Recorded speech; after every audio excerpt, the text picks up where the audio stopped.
الحاقة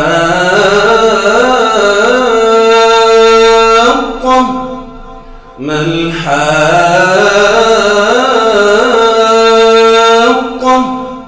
وما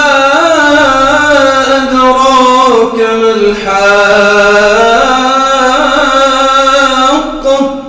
كذبت ثمود وعاد بالقارعة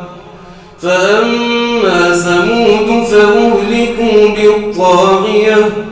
وأما عاد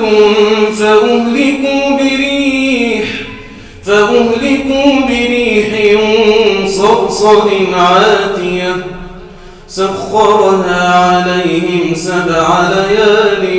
و8 أيام حسوما فترى القوم فيها صرعى كأنهم أعجاز نخل خاوية فهل ترى لهم من باقية وجاء فرعون ومن قبله والمؤتفكات بالخاطئة فعصوا رسول ربهم فأخذهم أخذة رابية إنا لما طغى الماء حملناكم في الجارية لنجعلها لكم تذكرة وتعيها أذن واعية فإذا نفخ في الصور نفخة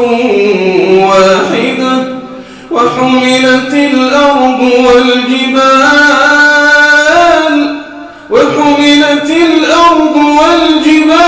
فدكتا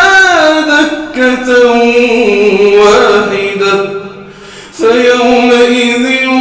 وقعت الواقعة وانشقت السماء فهي يومئذ واهية والملك على أرجائها ويحمل عرش ربك فوقهم يومئذ 8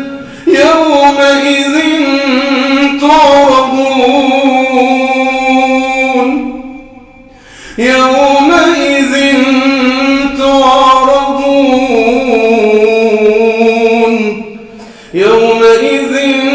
تعرضون لا تخفى منكم خافية فأما من أوتي كتابه بيمينه فيقول هاؤم اقرءوا كتابيه فأما من أوتي كتابه بيمينه فيقول هاؤم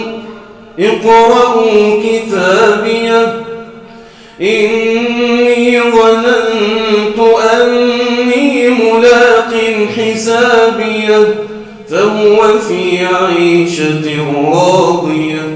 في جنة عالية قطوفها دانية كلوا واشربوا هنيئا بما أسلفتم في الأيام الخالية وأما من أوتي كتابه بشماله فيقول يا ليتني لم أوت كتابيه ولم أدر ما حسابيه يا ليتها كانت القاضية ما أغنى عني ماليه هلك عني سلطانيه وأما من أوتي كتابه بشماله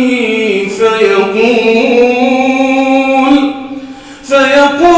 يا ليتني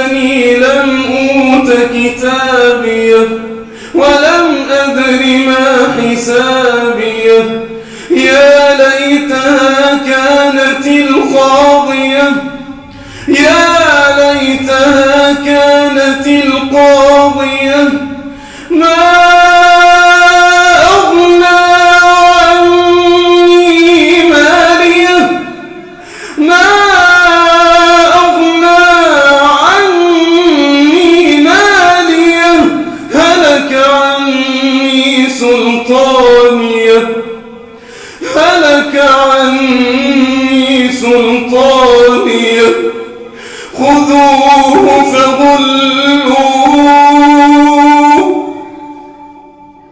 ثم الجحيم صلوه ثم في سلسلة ذرعها 70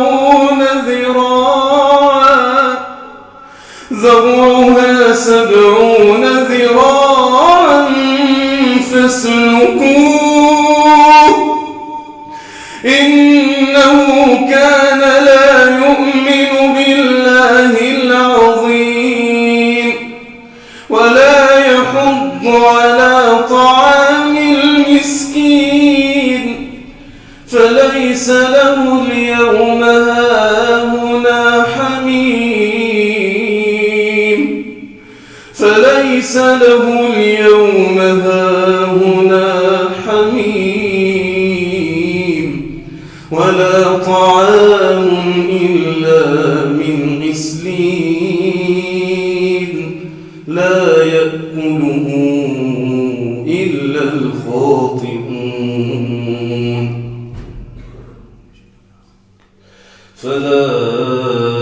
أقسم بما تبصرون وما لا تبصرون إنه لقول رسول كريم وما هو بقول شاعر قليلا ما تؤمنون ولا بقول كاهن قليلا ما تذكرون تنزيل من رب العالمين